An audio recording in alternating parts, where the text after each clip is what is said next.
आईबापाच्या डोळ्यात डोळे घाला, त्यांना सांगा रक्ताचं पाणी केलं, कष्ट केले, फाटके कपडे घातले, दिवस रात्र मेहनत केली, त्यांचे हात बघा उरले असतील, पाय बघा, पाया पडा, त्यांच्या मिठ्या मारा, तारीफ करा.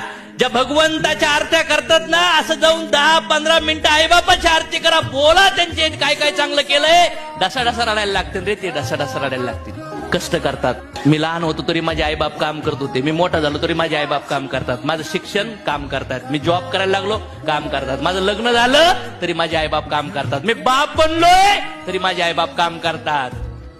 आणि मी मजा मारतोय, दारू पितोय, सिगरेट पितोय, व्हॉट्सअप फेसबुकला पाहतोय आणि ते तडफडतायत रे, तडफडतायत. विसरून गेलो आपण त्यांची माया. ज्या आईने 9 महिने 9 दिवस गर्भात वाढवलंय, त्या आईबापाची सेवा केली पाहिजे की नाही केली पाहिजे. त्यांच्या आशीर्वादाशिवाय काही नाही भेटणार. ते कसे का वागू नये, त्यांच्या बुद्धीने जसं वागायचे तसे वागतील, पण मला माझं कर्तव्य, आपल्याला आपले कर्तव्य पार पाडलेच.